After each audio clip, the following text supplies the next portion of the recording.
മാന്യ പ്രേക്ഷകർക്ക് എൻ്റെ പ്രണാമം. ഇന്ന് മകരസംക്രാന്തി ദിവസമാണ്. ധന്യമായ ശാന്തമായ മാനവരാശിക്ക് സുഖവും സന്തോഷവും ഉണ്ടാക്കുന്ന, വേദനയും ദുഃഖവും ഉണ്ടാകാനുള്ള സാഹചര്യങ്ങൾ എല്ലാം ഇല്ലാതെയാക്കാൻ വേണ്ടി നമുക്ക് പരിശ്രമിക്കാവുന്ന ഇനിയുള്ള ദിവസങ്ങളുടെ ആരംഭമായിട്ട് ഈ മകരസംക്രാന്തി ദിവസം നമുക്ക് നന്മകൾ ചൊരിയട്ടെ എന്ന് ഞാൻ പ്രാർത്ഥിക്കുകയാണ്. സൂര്യൻ ധനുരാശിയിൽ നിന്ന് മകരരാശിയിലേക്ക് കടക്കുന്ന ദിവസമായിട്ടാണ് ഭൂമിയിൽ നിന്ന് ഈ സൗരയൂഥത്തെ ദർശിക്കുമ്പോൾ നമുക്ക് കാൽക്കുലേറ്റ് ചെയ്യാൻ സാധിക്കുന്നത്. സംക്രാന്തി എന്ന വാക്കിൻ്റെ അർത്ഥം ചൈതന്യവത്തായ പരിവർത്തനം. സം എന്ന് പറഞ്ഞാൽ ഗ്ലോറിയസ്, ചൈതന്യവത്തായ. സംസ്കൃതി, സംസ്കൃതം, സംസ്കാരം, സമ്പന്നം, സംവത്സരം, എല്ലാത്തിലും സം എന്ന് പറയുമ്പോൾ ഗ്ലോറിയസ്. ക്രാന്തി എന്ന് പറഞ്ഞാൽ വിപ്ലവം, പരിവർത്തനം. സംക്രാന്തി ചൈതന്യവത്തായ പരിവർത്തനം. ഇന്നാണ് സൂര്യൻ മകരം രാശിയിലേക്ക് കടക്കുന്നത് എന്ന് ഞാൻ സൂചിപ്പിച്ചു. എല്ലാ മാസവും സംക്രാന്തിയുണ്ട്. വൃശ്ചിക സംക്രാന്തിയുണ്ട്, തുലാസംക്രാന്തിയുണ്ട്, മേടസംക്രാന്തിയുണ്ട്. ഈ സംക്രാന്തി എല്ലാം പരിവർത്തനത്തിൻ്റെ ദിവസമായിട്ട് നമുക്കെടുക്കാൻ സാധിച്ചാൽ ഇന്നലെ വരെ നമ്മളിൽ നിന്ന് സംഭവിച്ചിരിക്കാനിടയുള്ള തിന്മകൾ, അല്ലെങ്കിൽ മറ്റുള്ളവർക്കുള്ള ബുദ്ധിമുട്ടുകൾ, നമ്മളുടെ വാക്കുകളിൽ, പെരുമാറ്റത്തിൽ, വീക്ഷണത്തിൽ, ചിന്തകളിൽ എല്ലാം ഉണ്ടാകാൻ സാധ്യതയുണ്ടായിരുന്ന ആ തിന്മകൾ. എന്താ തിന്മകൾ എന്ന് പറയുന്നത്? മറ്റുള്ളവർക്ക് നമ്മളിൽ നിന്ന് ഇഷ്ടപ്പെടാത്തതോ വേദനിക്കുന്നതോ ആയ കാര്യങ്ങൾ, മറ്റ് ജീവജാലങ്ങൾക്കും പ്രകൃതിക്കും നമ്മളിൽ നിന്ന് ഇഷ്ടപ്പെടാത്തതോ വൈരുദ്ധ്യമായതോ ആയിട്ടുള്ള, വേദനിക്കുന്നതോ ദുഃഖം പകരുന്നതോ ആയിട്ടുള്ള ആ പ്രവൃത്തികൾ ഇല്ലാതെയാക്കുന്ന അവസ്ഥയ്ക്ക് നമ്മൾ എന്നിൽ നിന്ന് തിന്മകൾ വന്നിട്ടില്ല പറയും. അവയ്ക്കെല്ലാം നമ്മുടെയും മറ്റുള്ളവരുടെയും മനസ്സിന്, നമ്മുടെയും മറ്റുള്ളവരുടെയും ശരീരത്തിന്, അതുപോലെ കുടുംബത്തിന്, നമ്മുടെ ധർമ്മത്തിന്, നമ്മുടെ സമൂഹത്തിന്, നമ്മുടെ രാഷ്ട്രത്തിന് എല്ലാം സ്ഥിരവും ശാശ്വതവുമായ നന്മകൾ, പിന്നെ മറ്റ് ജീവജാലങ്ങൾക്കും പ്രകൃതിക്കുമെല്ലാം സ്ഥിരവും ശാശ്വതവുമായ കൺസ്ട്രക്റ്റീവായിട്ടുള്ള എല്ലാ നന്മകളും. അവയെല്ലാം കൂടി ചേർത്തിട്ടാണ് നമ്മൾ നന്മകൾ വരണമെന്ന് പ്രാർത്ഥിക്കുന്നത്. ആ നന്മകൾ ഇന്നലെ വരെ ചെയ്തിട്ടില്ലെങ്കിൽ ഇന്ന് ചെയ്യാനും,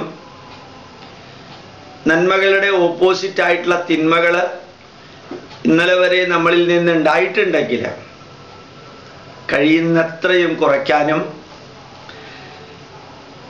ഇന്നലെ വരെ പറഞ്ഞതും ചെയ്തതും മറ്റുള്ളവർക്ക് ദുഃഖത്തിനും വേദനയ്ക്കും കാരണമായിട്ടുണ്ടെങ്കിൽ അതില്ലാതെയാക്കാനും പ്രതിജ്ഞ എടുക്കാവുന്ന ഒരു നല്ല ദിവസം.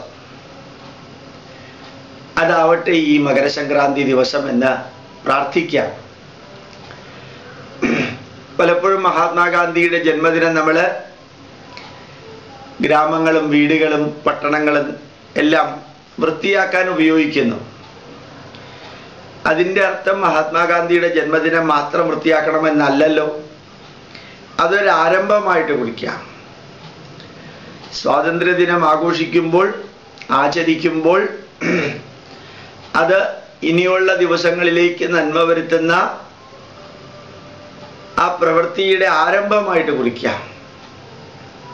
ഞാൻ ഇന്നും എന്നോടും എൻ്റെ അടുത്ത സുഹൃത്തുക്കളോടും പറയാൻ ആഗ്രഹിക്കാറുള്ളത് പോലെ മനസ്സിനെയും ജീവിതത്തെയും തന്നെ അസതോമാ സദ്ഗമയ, തിന്മയിൽ നിന്ന് നന്മയിലേക്ക് കൊണ്ടുപോവാൻ, from bad to good, from good to better, അതുപോലെ negative to positive, from destructive to constructive, from തളർച്ചയിൽ നിന്ന് വളർച്ചയിലേക്ക്, വരൾച്ചയിൽ നിന്ന് സമ്പന്നതയിലേക്ക് കൊണ്ടുപോകാനായിട്ടുള്ള ഒരു മാനസിക വികാരമുണ്ടാക്കുന്ന ദിവസം. അസതോമാ സദ്ഗമയ, തമസോമാ ജ്യോതിർഗമയ, ഇരുട്ടിൽ നിന്ന് വെളിച്ചത്തിലേക്ക് പോകാനുള്ള ഒരു ദിവസത്തിൻ്റെ ആരംഭം. മൃത്യോർമ അമൃതം ഗമയ. നമ്മൾ പലപ്പോഴും മിക്കവാറും കേരളീയര് ഒരുമിച്ച് ചേരുമ്പോൾ വളരെ സിമ്പിൾ സില്ലി കാര്യങ്ങളിലാണ് നമ്മുടെ മനസ്സും വർത്തമാന വിഷയങ്ങളുമെല്ലാം ചെന്ന് കറങ്ങുന്നത്. അത് പലപ്പോഴും കൺസ്ട്രക്റ്റീവ് ആവില്ലെന്ന് മാത്രമല്ല, ഡിസ്ട്രക്റ്റീവ് ആവുകയും ചെയ്യും. അപ്പോൾ വേണ്ടാത്തതായിട്ടുള്ള, പ്രയോജനമില്ലാത്തതായിട്ടുള്ള, ഉപയോഗശൂന്യമായിട്ടുള്ള, അതുപോലെ തന്നെ വൈപരീത്യങ്ങൾ ഉണ്ടാക്കുന്ന ചെറിയ ചെറിയ കാര്യങ്ങളിൽ നിന്ന് മൃത്യോർമ, കുറെ കൂടി ഉയർന്ന നിലവാരത്തിലുള്ള ഒരു വീക്ഷണത്തിലേക്കും ചിന്തകളിലേക്കും വാക്കുകളിലേക്കും പ്രവൃത്തിയിലേക്കും മാറാനുള്ള ഭാവി കാലത്തിൻ്റെ വർത്തമാനകാല ആരംഭമാവട്ടെ ഇന്നത്തെ ഈ മകരസംക്രാന്തി എന്ന് ഞാൻ പ്രാർത്ഥിക്കുകയാണ്. പലപ്പോഴും 2-3 ദിവസങ്ങളായിട്ട് ഞാൻ എൻ്റെ അടുത്ത ബന്ധുവിൻ്റെ ഒരു പ്രശ്നവുമായിട്ട് ആശുപത്രിയിൽ തന്നെയായിരുന്നു. ആ ആശുപത്രിയിൽ വരുന്ന രോഗികളുടെ എണ്ണം കണ്ടപ്പോൾ ശരിക്കും ഭയം തോന്നി. പക്ഷെ ആ ആശുപത്രിയിലെ ഡോക്ടർമാരുടെയും അവിടുത്തെ നഴ്സുമാരുടെയും അവിടുത്തെ സ്കാവഞ്ചേഴ്സിൻ്റെ ഡെയിലി വേജസ് ഉൾപ്പെടെയുള്ളവരുടെയും പെരുമാറ്റം കണ്ടപ്പോൾ അസാധാരണമായ ആഹ്ലാദമാണ് തോന്നിയത്, സന്തോഷമാണ് തോന്നിയത്. ജോലിക്കാരിലെല്ലാം അസാമാന്യമായ മനുഷ്യബന്ധം, വളരെ പോസിറ്റീവും കൺസ്ട്രക്റ്റീവുമായിട്ടുള്ള പെരുമാറ്റവും വാക്കുകളുടെ പ്രയോഗവും. രോഗികളുടെ എണ്ണം കണ്ടപ്പോൾ അത്ഭുതം തോന്നി. കേരളം ഒരു അഗ്നിപർവ്വതത്തിൻ്റെ മുകളിലാണോ നിൽക്കുന്നത് എന്ന്. 2 കാരണത്താലാണ് ഇത്രയും രോഗികൾ ഉണ്ടാവുന്നത്. ഒന്ന്, ശരീരത്തിനും മനസ്സിനും ഉണ്ടാകുന്ന നെഗറ്റീവുകൾ, ഭക്ഷണക്രമത്തിൽ മദ്യം, മാംസം, വേണ്ടതിനും വേണ്ടാത്തതിനുമെല്ലാം മരുന്ന്, അങ്ങനെ ശരീരത്തിനെ ഒരു ക്ഷേത്രമായി കണക്കാക്കിയിരുന്ന ഭാരതീയര് ശരീരത്തിനെ മദ്യവും ഡെഡ് ബോഡിയും ദഹിപ്പിക്കാനുള്ള കേന്ദ്രമാക്കി മാറ്റി ആ ശരീരത്തിൻ്റെ നിലനിൽപ്പും വളർച്ചയ്ക്കും ആവശ്യമായിട്ടുള്ള ഘടകങ്ങൾ അത് ഡെഡ് ബോഡി പാകം ചെയ്ത് പശുവിൻ്റെയും പോത്തിൻ്റെയും എരുമയുടെയും പന്നിയുടെയും എല്ലാം ശവശരീരം കൊണ്ട് ജീവനുള്ള ശരീരമാക്കി മാറ്റുന്ന ഒരവസ്ഥയായിരുന്നു കേരളത്തിൽ. ബ്രേക്ക്ഫാസ്റ്റിന് പോലും മാംസം കഴിക്കുക എന്ന് പറഞ്ഞാൽ, ബീഫ് കഴിക്കുക എന്ന് പറഞ്ഞാൽ കോമൺ ആണ്. കുട്ടിപ്പട്ടാളത്തിൽ പോലും കുട്ടികൾ പറയുന്നത് മീനും ഇറച്ചിയും ചിക്കനും മറ്റു കുട്ടികൾക്ക് കൊടുക്കുന്നു, എനിക്ക് അത്രയും അമ്മ തരാറില്ല എന്നാണ്. ഇപ്പൊ ഡെഡ് ബോഡി കൊണ്ട് വളരുന്ന ജീവനുള്ള ബോഡിയായി മാറിയിരിക്കുന്നു കേരളീയരുടെ ശരീരം. അതിൻ്റെ പരിണതഫലമാണ് ഈ ആശുപത്രിയിൽ ഇത്രയും അധികം രോഗികളുള്ളത് എന്ന് പ്രശസ്തമായ എല്ലാ മെഡിക്കൽ സ്ഥാപനങ്ങളും റിപ്പോർട്ട് ചെയ്യുന്നു. ഫാസ്റ്റ് ഫുഡിൻ്റെ കൾച്ചർ, ചില ഇറച്ചിക്കടകളിൽ നിന്ന് 100-150 കിലോയും രോഗം വന്ന ചീഞ്ഞ പുഴുത്ത ഇറച്ചികളൊക്കെ വിൽക്കുകയാണെങ്കിലും അതെല്ലാം കഴിക്കാൻ നമ്മളുണ്ട്.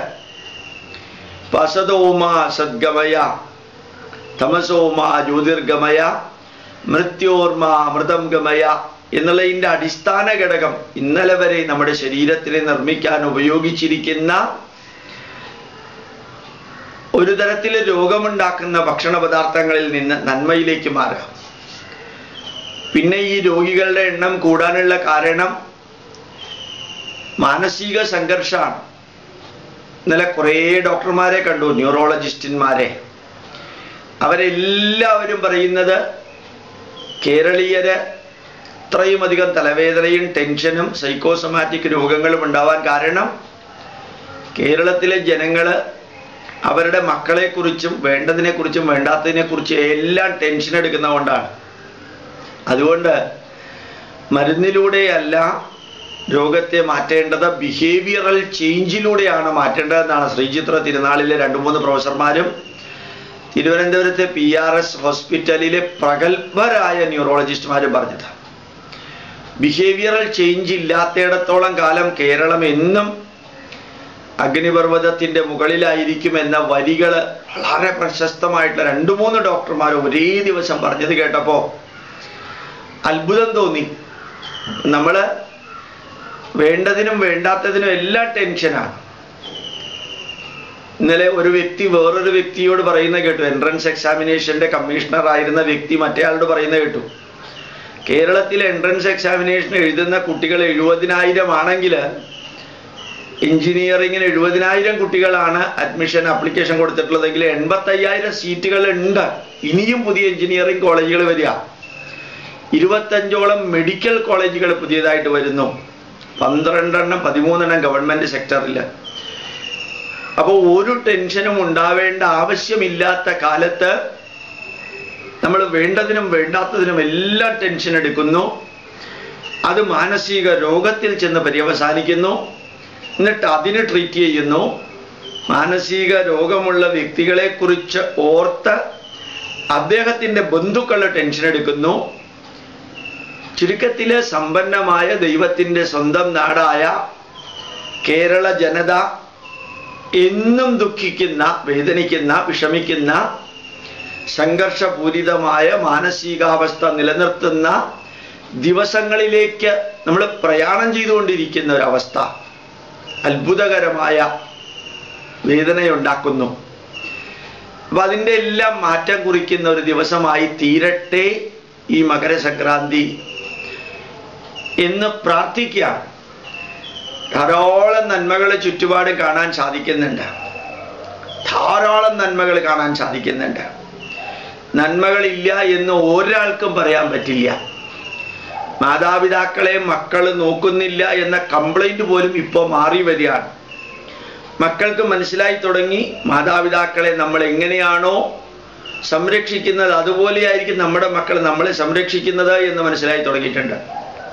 വേണ്ടതിനും വേണ്ടാത്തതിനും ടെൻഷൻ എടുക്കണ്ട എന്ന് മനസ്സിലായി തുടങ്ങിയിട്ടുണ്ട്. മറ്റുള്ളവരെ സഹായിക്കണമെന്ന് മനസ്സിലായി തുടങ്ങിയിട്ടുണ്ട്. മറ്റുള്ളവർക്ക് നമ്മളിൽ നിന്ന് വേദന ഉണ്ടാകരുത് എന്ന് മനസ്സിലായി തുടങ്ങിയിട്ടുണ്ട്. എന്തെല്ലാം നമുക്ക് മറ്റുള്ള വ്യക്തികളിലും ജീവജാലങ്ങളിലും നന്മകൾ ഉണ്ടാക്കാൻ പറ്റുമോ അതെല്ലാം ഉണ്ടാക്കണമെന്നൊരു തോന്നൽ ജനങ്ങളിലുണ്ട്.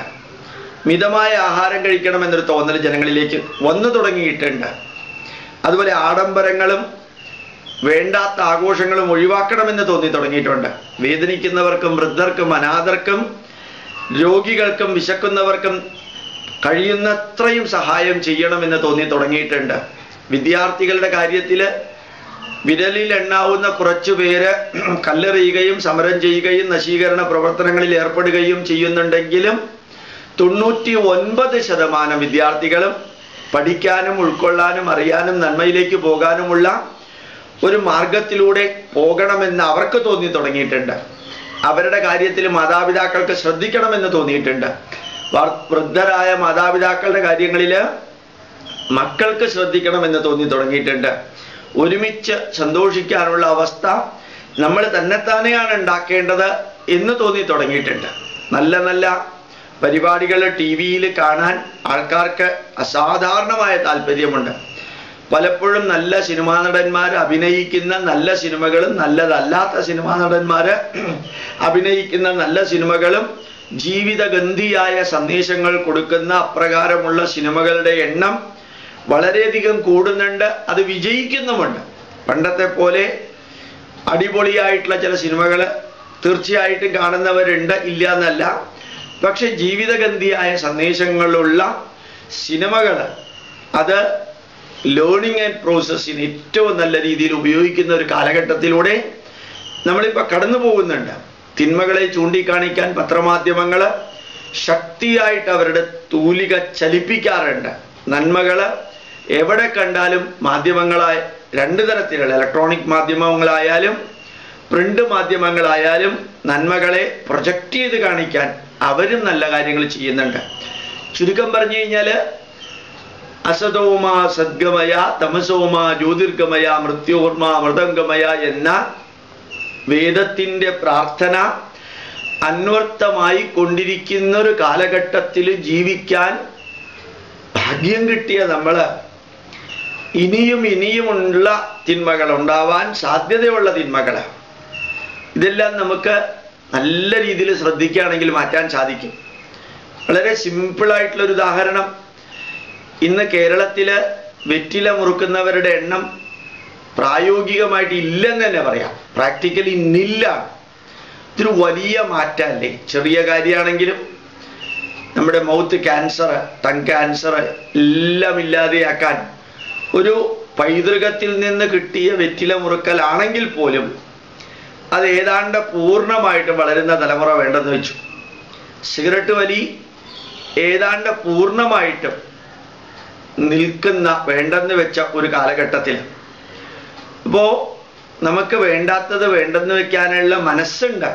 ഒന്ന് പ്രോത്സാഹിപ്പിക്കുകയും സ്വയം ശ്രമിക്കുകയും ചെയ്താൽ ഈ മദ്യവും മാംസവും രോഗമുണ്ടെന്ന തോന്നലുകളും എല്ലാം ഈ മാറ്റം വരുത്താനുള്ള ഒരു ആരംഭ ദിവസമായിട്ട് മകരസംക്രാന്തി നമുക്ക് ഉപയോഗിക്കാൻ സാധിക്കും. ഡിസ്ട്രക്റ്റീവായിട്ട് നശീകരണോന്മുഖമായിട്ട് ആര് പ്രവർത്തിച്ചാലും അതിന് പ്രതികരണം ഉണ്ടാവുമെന്ന് രാഷ്ട്രീയ പാർട്ടിയിലുള്ള ചിലർ തന്നെ കാണിച്ചു കൊടുത്തൊരു കാലഘട്ടം. ഇതെല്ലാം മാറ്റത്തിൻ്റെ ശംഖുലി മുഴക്കുന്നു. അതിൽ നമ്മളുടേതായിട്ടുള്ള പങ്ക് വഹിക്കുകയും വേണം. നമ്മളുടേതായിട്ടുള്ളൊരു പങ്ക് വഹിച്ചില്ലെങ്കിൽ മറ്റുള്ളവർ നന്മ ചെയ്യട്ടെ, നമ്മൾ ദൃഷ്ടാക്കളായിട്ടിരിക്കാമെന്ന് വരുമ്പോൾ പലപ്പോഴും നമ്മൾ ഒറ്റപ്പെടുകയും ചെയ്യും. എന്നിട്ട് നമ്മൾ ഈ സമൂഹത്തിനെ കുറിച്ച് തിന്മ പറയുകയും ചെയ്യും. എന്നിട്ട് നമ്മളിൽ നിന്ന് ഈ തിന്മ പറയുന്ന വിഷപ്പുക മറ്റുള്ളവരിലേക്ക് ബാധിക്കുകയും ചെയ്യും. അതുകൊണ്ട് അസാധാരണമാം വിധത്തിൽ നന്മകൾ കഴിഞ്ഞ കുറേ കാലങ്ങളായിട്ട് ഇങ്ങനെ ഉണർന്നുയർന്ന് വളർന്നു വരുന്ന കാലഘട്ടത്തിൽ രണ്ട് കാര്യം നമുക്ക് ഈ മകരസംക്രാന്തി ദിവസം പ്രതിജ്ഞ എടുക്കാവുന്നത്: എന്നിൽ നിന്നും എൻ്റെ കുടുംബത്തിൽ നിന്നും ഈ പ്രകൃതിയിലെ ഒന്നിനും തന്നെ, മനുഷ്യനുൾപ്പെടെ ഒന്നിനും തിന്മകൾ ഉണ്ടാവില്ല എന്നും, എന്നിൽ നിന്നും എൻ്റെ കുടുംബത്തിൽ നിന്നും എൻ്റെ സഹപ്രവർത്തകരിൽ നിന്നും ഈ പ്രകൃതിയിലുള്ള സർവ്വതിനും എത്രത്തോളം നന്മകൾ എനിക്ക് വരുത്താൻ സാധിക്കുമോ അത്രയും നന്മകൾ ഞാൻ വരുത്തുമെന്ന് പ്രതിജ്ഞയെടുക്കാൻ സാധിക്കുന്നതുമായ ഒരു ദിവസമായിട്ട് ഈ മകരസംക്രാന്തി ഭവിക്കുകയാണെങ്കിൽ അത് ഏറ്റവും നല്ലൊരു ദിവസമായിരിക്കും. ഞാൻ വീണ്ടും പറയുന്നു, നന്മകള് നല്ല രീതിയിൽ കണ്ണു തുറന്ന് നോക്കിയാൽ കാണാൻ സാധിക്കുന്ന ഒരു കാലഘട്ടത്തിൽ ജീവിക്കാൻ ഭാഗ്യം കിട്ടിയ നമുക്ക് ഏതാണ്ട് 123 കോടി ജനത ഉള്ള ഈ ഭാരതത്തില് ഒരു 6-7 ഷീറ്റുകളുള്ള ഒരു ന്യൂസ് പേപ്പറിൻ്റെ 10% മാത്രമേ നെഗറ്റീവ് വാർത്തകളുള്ളൂ. അതും സമൂഹം സൃഷ്ടിക്കുന്ന നെഗറ്റീവ് അല്ല, വ്യക്തികൾ സൃഷ്ടിക്കുന്ന നെഗറ്റീവുകളാണ്. അത് സ്വാഭാവികമായിട്ടും എക്കാലത്തും ഉണ്ടാവും. അത് എക്കാലത്തും ഉണ്ടാവും എന്നുള്ളത് ഇപ്പോഴും ഉണ്ടാവാനുള്ള ഒരു ജസ്റ്റിഫിക്കേഷനായിട്ട് പറയുകയല്ല. നന്മ നിറഞ്ഞ മനുഷ്യരുള്ള സ്ഥലത്ത് എല്ലാം തിന്മ നിറഞ്ഞവരും കുറച്ചുണ്ടാവാണ്ടിരിക്കില്ല. നല്ല മരങ്ങളുമുണ്ട്, ചീത്ത മരങ്ങളുമുണ്ട്. അതുപോലെ നല്ല ഭക്ഷണവുമുണ്ട്, ചീത്ത ഭക്ഷണവുമുണ്ട്. ഇഷ്ടപ്പെടുന്ന കളറുമുണ്ട്, നല്ല കളറുമുണ്ട്, ചീത്ത കളറുമുണ്ട്. എല്ലാത്തിലും നന്മ തിന്മകളുണ്ട്. നല്ല മൃഗങ്ങളുമുണ്ട്, ചീത്ത മൃഗങ്ങളുമുണ്ട്. അതുകൊണ്ട് സ്വാഭാവികമായിട്ടും നന്മ നിറഞ്ഞ മനുഷ്യരുടെ എണ്ണം 99.9 ആവുകയും തിന്മ നിറഞ്ഞ മനുഷ്യർ 0.01% ആവുകയും ചെയ്യുന്ന സൊസൈറ്റിക്ക് പറയുന്ന പേരാണ് ധന്യമായ സൊസൈറ്റി, നന്മ നിറഞ്ഞ സൊസൈറ്റി, സമൂഹം. അങ്ങനെ ആയിക്കൊണ്ടിരിക്കുന്ന ഒരു കാലാണ് ഭാരതത്തിലും കേരളത്തിലും. ഇന്ന് കാവേരി നദീജല തർക്കമില്ല, ഖോർക്കാലാൻഡ് ഇല്ല, ഇന്ന് പഞ്ചാബ് വിപ്ലവം ഇല്ല, ഖാലിസ്ഥാൻ ഇല്ല, ഇന്ന് കാശ്മീരിൽ പോലും ടെററിസം ഇല്ല, ഭാഷയുടെ പേരിൽ പ്രശ്നങ്ങളില്ല, ഭക്ഷണത്തിൻ്റെ പേരിൽ വലിയ പ്രശ്നങ്ങളില്ല, നക്സലിസത്തിൻ്റെ പേരിൽ വലിയ പ്രശ്നങ്ങളില്ല. മാവോയിസ്റ്റുകൾ തന്നെ ഏതാണ്ടൊക്കെ കട്ടടങ്ങിയിരിക്കുന്ന ഒരു കാലഘട്ടത്തിൽ ഏതെല്ലാമോ തരത്തിലുള്ള നന്മകൾ മാത്രം കാണാൻ സാധിക്കും. നാഗാ കലാപകാരികളില്ല, മിസോ കലാപകാരികളില്ല, എല്ലാം തന്നെ ഒന്ന് എണ്ണി നോക്കിയാൽ 8-10 വർഷങ്ങൾക്ക് മുമ്പ് ഉണ്ടായിരുന്ന നെഗറ്റീവുകൾ ഏതാണ്ട് പൂർണ്ണമായിട്ടും തുടച്ചു മാറ്റിയിരിക്കുന്ന ഒരു കാലഘട്ടത്തിൽ മത തീവ്രവാദവും കാര്യമായിട്ടില്ല. എല്ലാം നോക്കുകയാണെങ്കിൽ എന്തൊരു മാറ്റാണ് ഇപ്പം നടന്നിരിക്കുന്നത് നമ്മുടെ രാഷ്ട്രത്തിൽ. അതുകൊണ്ട് തന്നെ ഈ മകരസംക്രാന്തി ആ മാറ്റങ്ങളെ, നന്മയിലേക്കുള്ള മാറ്റങ്ങളെക്കുറിച്ച് ഓർമ്മിക്കാനും ഓർമ്മിപ്പിക്കാനുമുള്ള ഒരു ദിവസമായിട്ട് തീരണം. മാത്രമല്ല, നന്മകൾക്ക് ആരംഭമേ ഉള്ളൂ, അവസാനം ഇല്ല. തിന്മകൾക്ക് ആരംഭവുമുണ്ട്, അവസാനവുമുണ്ട്. തിന്മയുടെ അവസാനം എന്ന് പറഞ്ഞാൽ സർവനാശാണ്. തിന്മയുടെ അവസാനം എന്ന് പറയുന്നത് സർവനാശാണ്. പക്ഷെ നന്മയുടെ അവസാനം എന്ന് പറയുന്നതില്ല, അത് ഇൻഫിനിറ്റിയാണ്, അനന്തമാണ് നന്മകൾ. അതുകൊണ്ട് ആ നന്മകളിലേക്ക് നമ്മുടേതായിട്ടുള്ള മകരജ്യോതിസ് എന്ന വിളക്ക്, മകരവിളക്ക് നമ്മുടെ വീടുകളിൽ, നമ്മുടെ മനസ്സുകളിൽ, നമ്മുടെ പ്രവൃത്തികളിൽ, നമ്മുടെ വീക്ഷണങ്ങളിൽ, നമ്മുടെ ചിന്തകളിൽ, നമ്മുടെ മുമ്പോട്ടുള്ള പ്രയാണത്തിൽ മകരവിളക്ക് കത്തിക്കുന്ന ദിവസമായി തീരട്ടെ എന്ന് ഞാൻ ആഗ്രഹിക്കുക, ആശംസിക്കുക. ഞാൻ ആരാണ് ഇങ്ങനെ ആഗ്രഹിക്കാൻ, ആശംസിക്കാൻ?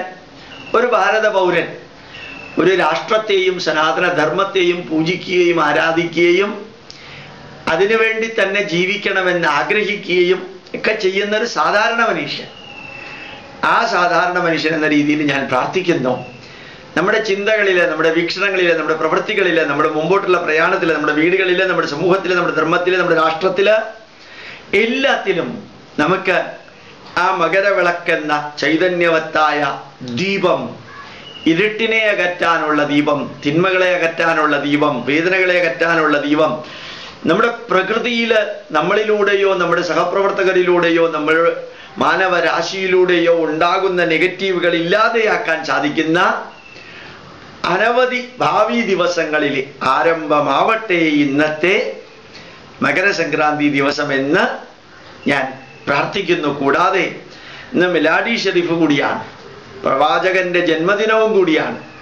ഇപ്പോൾ പ്രവാചകൻ അറബിയിലുള്ള ജനങ്ങൾക്ക് വേണ്ടി 1300 വർഷങ്ങൾക്ക് മുൻപ് കൊടുത്ത സന്ദേശങ്ങളിലെ നന്മകൾ ഇന്ത്യയിലുള്ള മുസ്ലിങ്ങൾ അത് മറ്റുള്ളവർക്ക് പഠിപ്പിച്ച, മതപരിവർത്തനത്തിനല്ലാതെ മറ്റുള്ളവർക്ക് ആ സന്ദേശം കൊടുത്ത് ആ നന്മ നിറഞ്ഞ സന്ദേശങ്ങൾ, കൃഷ്ണൻ പറഞ്ഞതായാലും ക്രിസ്തു പറഞ്ഞതായാലും നബി തിരുമേനി പറഞ്ഞതായാലും നന്മകൾ ആർക്കും ഉപയോഗിക്കാവുന്നതിൽ ലോകം എതിർക്കേണ്ട കാര്യമില്ലല്ലോ. ആ നന്മകൾ എന്ന പേരിൽ തിന്മയ്ക്ക് ഉപയോഗിക്കുമ്പോഴാണത് പ്രശ്നം ഉണ്ടാവുന്നത്. അല്ലാണ്ട് നന്മകൾ ഒരിക്കലും പ്രശ്നം ഉണ്ടാക്കില്ല. അതുകൊണ്ട് നമുക്ക് അപ്രകാരമുള്ള നന്മകളുടെ പ്രവൃത്തികൾ ആരംഭിക്കാനുള്ള ദിവസമായി തീരട്ടെ എന്ന് ഈ മകരസംക്രാന്തിയിലെ മകരജ്യോതിസും മകരവിളക്കും മകരത്തിൻ്റെ ആരംഭത്തിൻ്റെ സൂര്യന്റെ സംക്രാന്തിയുമെല്ലാം നമ്മുടെ മനസ്സിൽ നന്മകൾ ചൊരിയട്ടെ, പ്രവൃത്തിയിലുമെല്ലാം അത് പ്രതിധ്വനിക്കട്ടെ, പ്രതിഫലിക്കട്ടെ എന്ന് പ്രാർത്ഥിച്ചുകൊണ്ട് പ്രണാമം, നമസ്കാരം.